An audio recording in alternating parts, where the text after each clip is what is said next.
साथियों सलाम, नमस्ते, सत श्री अकाल और जय भीम जोहार। साथियों, ये मैं नहीं कह रहा हूं, मंजर कह रहे हैं, तस्वीरें कह रही हैं, बयान कह रहे हैं, राजनीतिक पंडित कह रहे हैं। ये कह रहे हैं क्या देश अधिनायकवाद की ओर बढ़ता हुआ दिखलाई दे रहा है? क्या हेमंत सोरेन मुख्यमंत्री झारखंड पर फिर गाज गिरने वाली? और सवाल सिर्फ हेमंत सोरेन का ही नहीं, हमारे देश के कई राज्यों के मुख्यमंत्रियों का सवाल है। खास करके उन मुख्यमंत्रियों का सवाल है जो भाजपा के नहीं या एनडीए खेमे से नहीं आते, यानी कि विपक्ष के जो मुख्यमंत्री, क्या उन पर गाज गिरने वाली? ऐसा मैं क्यों कह रहा हूं दोस्तों? दरअसल केंद्र सरकार, मोदी सरकार कुछ कानून लेकर आने वाली है। वो कौन से कानून है? क्या सच ऐसा मतलब कुछ मामला भी है कि ये केवल विपक्ष का वितंडावाद है, यह विपक्ष की अपनी राजनीति है, अपनी सियासत है?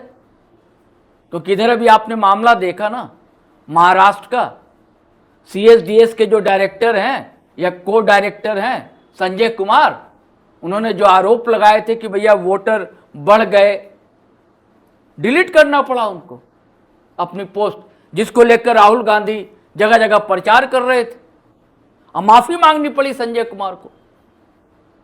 तो कहीं यह मामला भी सिर्फ केवल आरोप प्रत्यारोप का है या हकीकत में कुछ ऐसा कानून आने जा रहा है?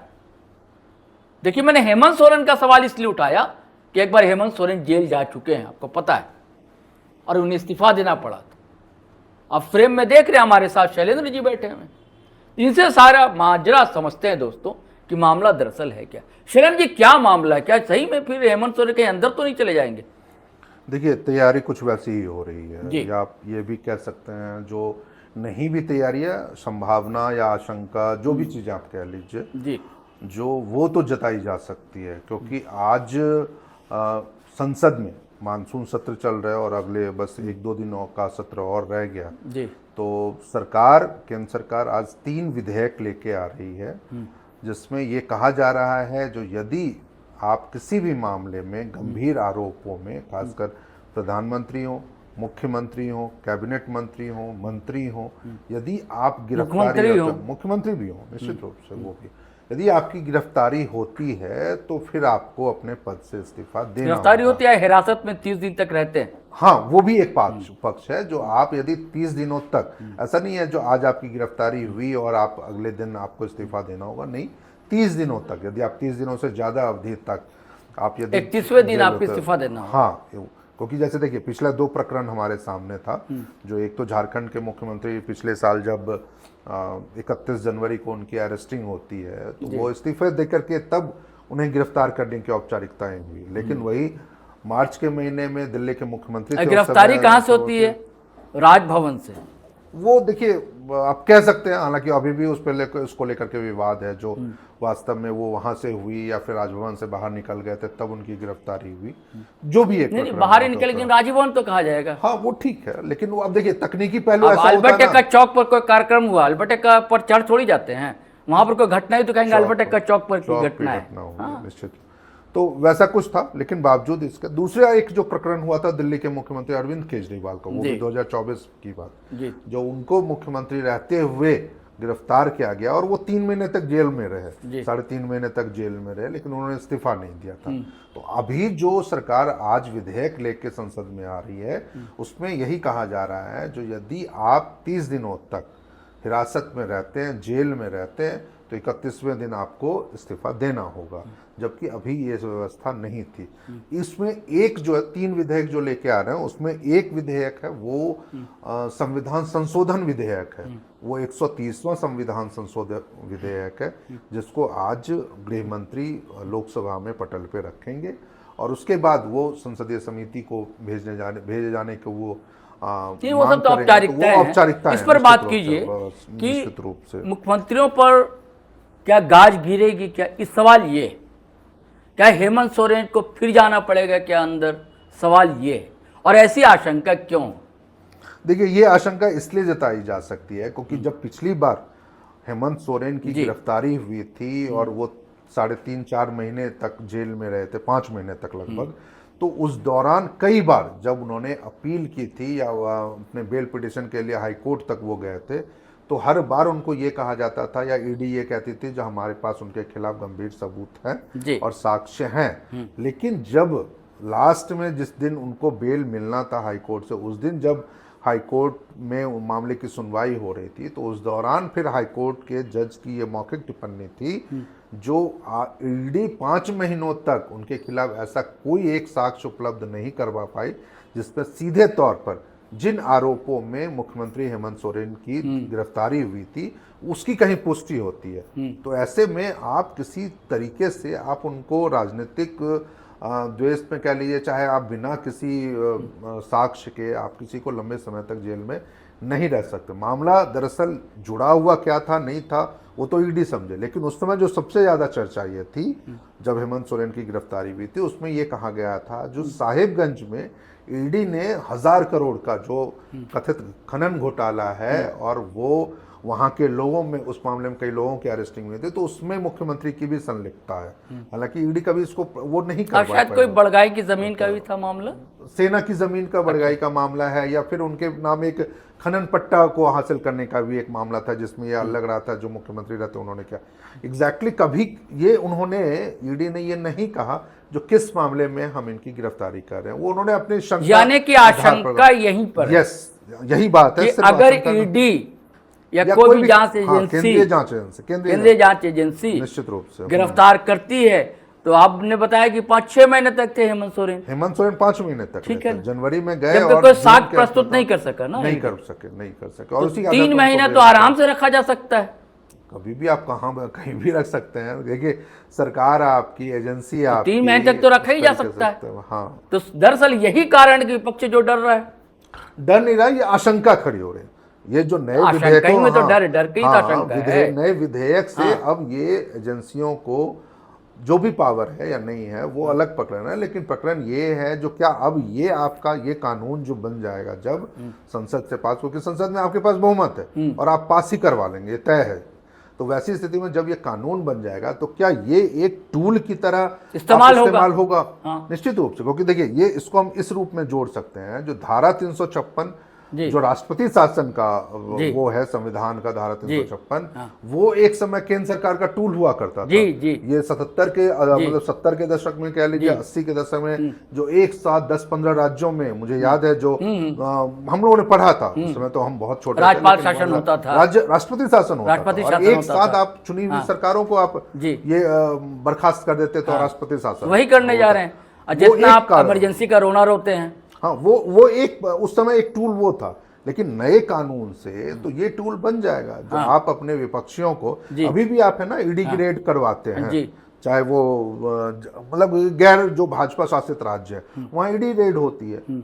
पश्चिम बंगाल में देख लीजिए, बिहार में देख लीजिए, चाहे यहाँ पे झारखंड में देख लीजिए, कर्नाटका में देख लीजिए, तमिलनाडु में देख लीजिए, तमाम ऐसे राज्य हैं, तेलंगाना में देख लीजिए जहां पर आप ईडी के, तो वैसी स्थिति में यदि आप ईडी, अब मान लीजिए देखिए शराब वाला मामला चला, मान लीजिए केंद्रीय एजेंसी उसमें दखल दे दे, देखिए ये एक संभावना बनती है, जो आशंका है जो आने वाले दिनों में मुख्यमंत्री हेमंत सोरेन के लिए कौन कौन सी चुनौती आ सकती है जी वैसी स्थिति में, क्योंकि ये भी बाबूलाल मरांडी ने तो यहाँ तक आरोप लगा दिया था, जो आपने शराब घोटाला मामले में विनय चौबे जो प्रधान सचिव उत्पाद विभाग के रह चुके हैं और उस समय पंचायती राज विभाग के प्रधान सचिव थे, तो उनकी गिरफ्तारी इसलिए करवाई आपने जो आप इस मामले को ईडी तक जाने से रोक सके। ये बाबूलाल मरांडी का बयान था और उन्होंने कई बार ये बातें कही।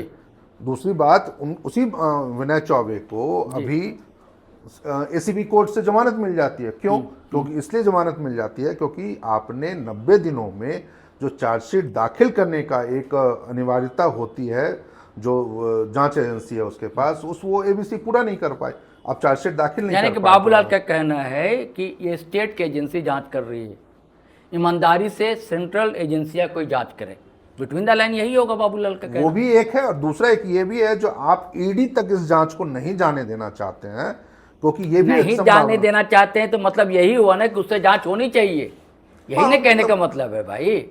नहीं होने देना चाहते हैं का मतलब क्या है? यानी कि आपको स्टेट की एजेंसी पर भरोसा नहीं है।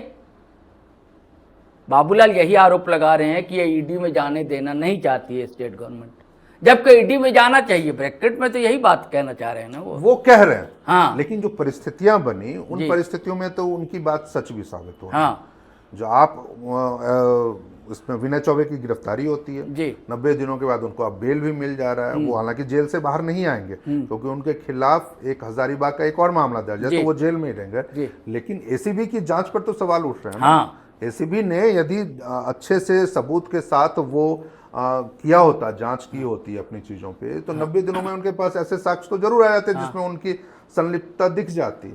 तो दबाव बढ़ सकता है यानी कि सरकार पे, हेमंत सरकार पे इस मामले को लेकर।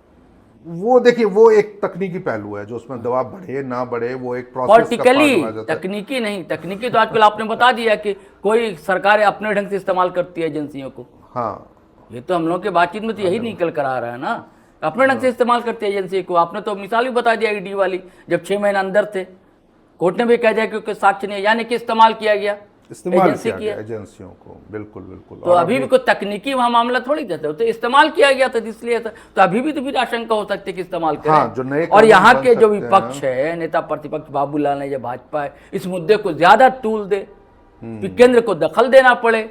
जब केंद्र दखल देगा फिर केंद्रीय एजेंसी दखल देगी, जब केंद्रीय एजेंसी दखल देगी तो गिरफ्तारी हो सकती है, तो हिरासत में लिया जा सकता है यदि वो दखल देती है तब। हाँ, तो यही तो आशंका, इसीलिए तो आशंका कह रहे हैं। देने जा रही है, मैं नहीं कह रहा, आशंका है ना। तो हेमंत सोरेन के लिए ये खतरे हैं, अभी भी हैं, अभी भी ऐसा। मान लीजिए जब अब नया कानून आ जाता है, जब बन जाता है, और फिर से यदि ईडी खनन घोटाले और कई मुख्यमंत्री जो विपक्ष के, मान लीजिए कश्मीर है या और स्टेट में है, तो ये एक बड़ी साउथ में है, लोग कर्नाटक में है। हालांकि देखना होगा। देखिए, अभी तो वो बिल लोकसभा में प्रस्तुत हो रहा है और होगा, और उसके बाद फिर क्या चर्चा पास तो हो होती ही है, सकता है। लेकिन हाँ, जो संख्या बोल है, संख्या बल इनके पास है। लेकिन ये एक बहुत ही खतरनाक है स्थिति है, क्योंकि आप इस रूप में यदि चीजों को रख रहे हैं तो क्यों आप अधिकारी के खिलाफ क्यों नहीं कार्रवाई करवा रहे? आप अधिकारी, वो सस्पेंड हो जाता है। मान लीजिए यदि किसी जैसे विनय चौबे की गिरफ्तारी हुई, वो सस्पेंड हो गए, लेकिन जैसे जेल से बाहर आएंगे उनका सस्पेंशन रिवोक हो जाएगा और आप उनको फिर से नौकरी पर रख लेंगे। तो जब आप एक किसी को उनके पद से हटा सकते हैं, उनकी चीजों से, अब जबकि देखिए आपके पास एक कानून तक था जो आप सिर्फ आरोपी भर हैं, और आरोपी से आपकी चीजों पे सवाल नहीं उठ सकते। अभी ये आपको याद होगा, जो कई ऐसे मामले हैं हमारे पास जिसमें जब तक सजा नहीं होती है ना, तब तक उनके खिलाफ कार्रवाई नहीं होती। यही विधायक सांसदों के खिलाफ हम लोग बात कर रहे हैं, जो जब कोर्ट से उनको 2 साल से अधिक की सजा हो जाती है, तब उनकी विधायकी चली जाती है, सांसद की सदस्यता, सांसद की सदस्यता चली जाती है। वो तो कानून ठीक था, वो कानून है कानून। हाँ, तो ऐसे में इस नए कानून से आप क्या हासिल करना चाहते हैं? क्या हासिल? बिल्कुल सही बात है। आप मान लीजिए, और दूसरा, वो आप मनोनीत नहीं होते हैं, चाहे वो प्रधानमंत्री हो, चाहे वो मुख्यमंत्री हो, कैबिनेट मंत्री हो, मनोनीत नहीं, वो निर्वाचित हैं, निर्वाचित हैं, जिसपे यदि और ये जब आरोप कोर्ट में सिद्ध भी ना हो, उससे पहले आप उनकी गिरफ्तारी करवा ली जाए, या गिरफ्तारी पहले का कानून था, जब आरोप सिद्ध हो जाए कोर्ट से, तब आप सदस्यता जाती थी, तब जाती थी और कार्रवाई होती थी। ये हमारे एक विधायक यहाँ पर, आप समझ लीजिए, जो सामना लकड़ा बंधु तिर्की की तो सदस्यता चली गई, और उसके बाद उनकी राजनीतिक है, मतलब वो जो अब बैन हो गए, जो आप 7 साल तक चुनाव तक नहीं लड़ सकते हैं। तो कई लोग ऐसे हैं जो जिनको लेकर के ये हम कर सकते हैं। तो आखिर पुराने कानून में, जिसमें विधायकों की या सांसदों की सदस्यता जाती थी, और इस नए कानून में क्या अंतर रह जाएगा? तो ये एक गंभीर सवाल है। साथियों, संकट के बादल तो हैं, ये सारी तस्वीरें साफ की है शैलेंद्र जी ने। और पहले से जब कानून है ही, उसके बाद क्या जरूरत है इस कानून की? तो सवाल तो उठेगा, और सवाल का उठना लाजमी। चलिए साथियों, अब देखने की बात है कि पास होता है कानून, नहीं होता है। संभावना ज्यादा है कि पास तो हो ही जाएगा, संख्या बल भाई उनके सरकार के पास है। जमीन पर या धरातल पर कैसे उतरेगा, ये देखने की बात होगी। आज्ञा दीजिए, इजाजत दीजिए, लेकिन वही गुजारिश है कि अगर आपने हमारा चैनल सब्सक्राइब नहीं किया तो कर लीजिए, और वीडियो खटाखट धड़ाधड़ शेयर कीजिए, लाइक कीजिए, कमेंट कीजिए। इजाजत दीजिए हम दोनों को। जय हिंद, जय भारत।